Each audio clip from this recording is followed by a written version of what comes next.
Hello, welcome back to the English Web. I am Bageshree. So I shall attribute this long absence from YouTube to my moving to London. I have come to London to pursue a course in creative writing. So that should explain why I couldn't be active on YouTube. But I have been here for a month, and now that things are settling in, I shall try and be more regular. So I have been contemplating as to what the topic for today's video should be. And then I realized that there could be nothing better than talking accents at this point in time.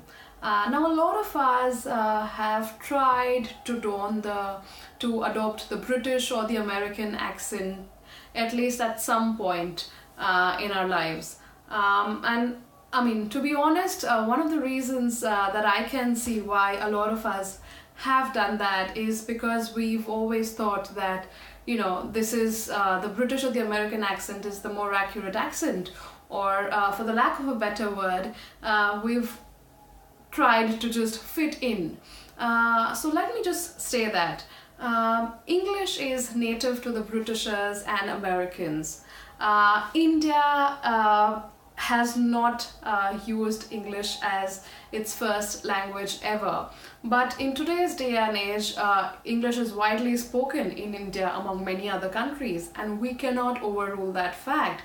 And this explains why there are so many different English accents around the world. Now the question is there a perfect English accent? To answer why we try to adopt different accents, the answer is actually no. We don't really need to focus on the accent because our accent kind of it kind of provides a glimpse into our culture, and that is, there's nothing wrong with it. But so the question is, what really matters when you are speaking English? And I'm sure this applies to any other language that you take into consideration. So here's a list of 3 most important things that you must focus on when it comes to becoming a linguist, a good one at that. The first most important thing is your understanding of the language. So that includes your grammar. It is essential to have a good sense of how to form a sentence and to know the tense as well. So that is your grammar.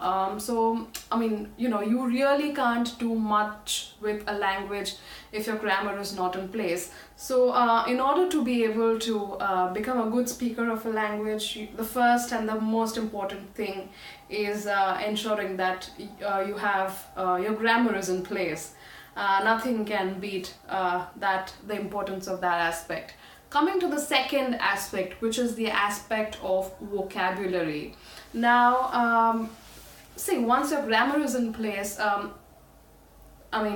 you can really try and manipulate the different ways of speaking a sentence. But there are times when you need access to a wider variety of words in order to be able to articulate yourself well and describe different things in any given situation. And for that, you need to have a good vocabulary.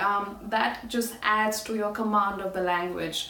So vocabulary is very essential when you talk about having a good hold or maybe a good command of your language. So make sure that if you really want to be to kind of make an impact with your language, then it should be through your vocabulary and your grammar.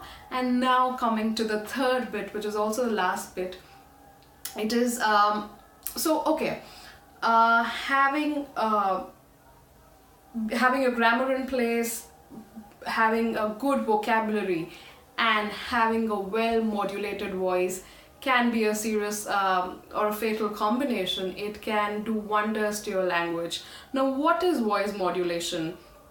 We often feel that, speaking very good words, having high standard, using high standard words, or having a grammar in place will solve all the questions or solve all your problems when it comes to your language. No, you need to ensure that your voice is well modulated, and that also includes taking the right set of pauses and ensuring that you stress on the right set of words and syllables in a sentence.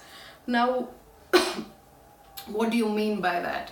Let me give you an example. Consider that I am very good with my grammar and vocabulary, but my voice is, I don't take the right set of breaks or the pauses that are required while speaking. So I want to compliment a woman for a dressing sense. And like I said, my grammar and vocabulary are very good, but I don't know how to say that. So there are two ways I can say this. One way is, hey, I really admire your dressing sense. Over here in this sentence, I took a break after hey because I was trying and greet her before coming to the actual point, which is a dressing sense. Now I want to tell her how much I admire her dressing sense. So I tried and emphasized the word really, which means I kind of admire her dressing sense a great deal. Now there's a second way of saying this sentence, in which case I don't know how to say the sentence, but I just say it. Like, hey, I really admire your dressing sense. There was no break, there was no pause.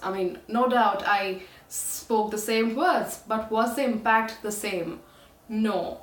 My language can take a serious beating if I don't really modulate my voice and focus or stress on the correct syllables or words in a sentence. So like I said, your grammar, vocabulary and your voice modulation can do wonders to your language, and that at the end of the day is what really matters, and not your accent. Let your accent be true to where you come from. It really doesn't matter whether you're a Britisher, an American or an Indian, or for that matter from any other country. All that matters is how well you know the language, and this applies to any language that you would want to speak. So let's get over that fad of speaking English in a certain accent. No, it really doesn't matter. Just know your language well. So that's it for today's video. I hope you all enjoyed watching it, and if you all did, then please do not forget to like this video, do comment below if you have any queries, do share and subscribe to the English Web. Until the next time, goodbye.